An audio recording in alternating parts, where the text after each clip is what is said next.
David Bailey runs a 12-person league with 6 real-life couples. The trash talk gets pretty intense in that one. The cast of the Broadway play Rock of Ages has a league, as does Petty Officer Second Class Dick Shane Fawcett and the squadron above the USS George H.W. Bush. Jay-Z plays in a high-stakes league with music producers, record execs, and the people who run the 40/40 Club. In fact, many celebrities play. Saturday Night Live's Seth Meyers is a longtime player, as are actors Paul Rudd, Jason Bateman, Ashton Kutcher, and Elizabeth Banks. Daniel Radcliffe, Harry Potter himself, once told my podcast audience that Anquan Boldin was his fantasy Voldemort. Dale Earnhardt Jr. and the pit crew guys at Hendrick Motorsports have a league, and there are tons of high-stakes Wall Street leagues. Priests, rabbis, and ministers sounds like the start of a joke, but it's actually 3 different fantasy leagues I know of. The best part of fantasy is that it gives people who would normally not have a reason to interact an excuse to talk. From the CEO and mailroom guys to long-lost cousins to everyone in between, they all have one thing in common.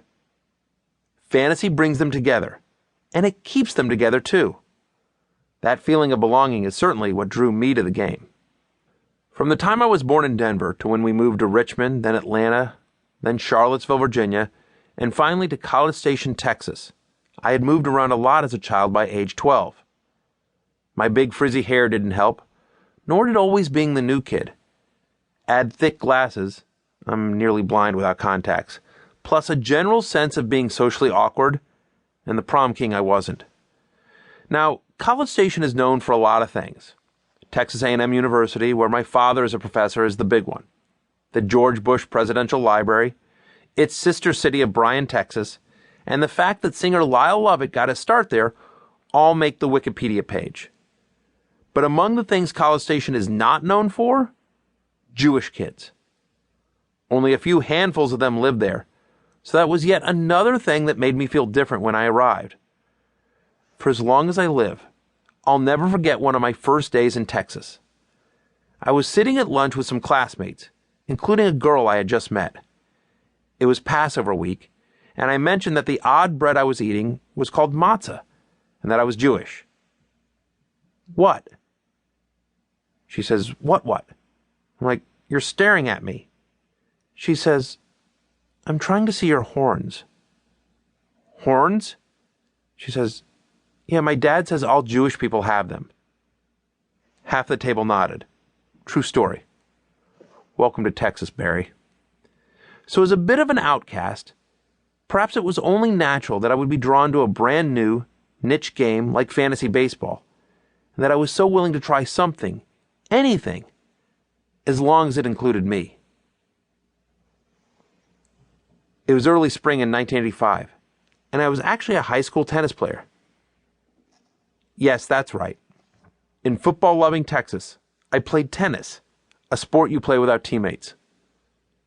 Looking back, it's amazing I had any friends at all.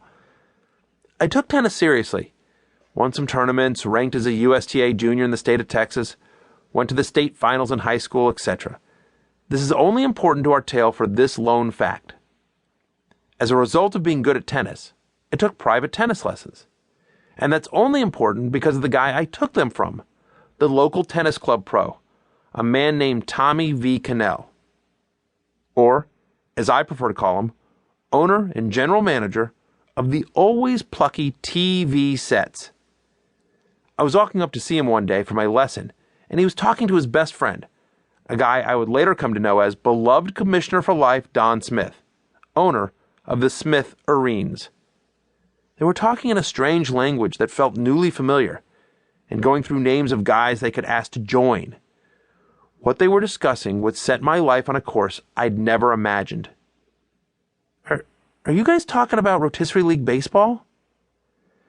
They were just as shocked that I knew what they were talking about as I was that anyone besides me read Rotisserie League Baseball, a weird little green book that had just been released detailing the rules, spirit, and advice about how to play the greatest game for baseball fans since baseball.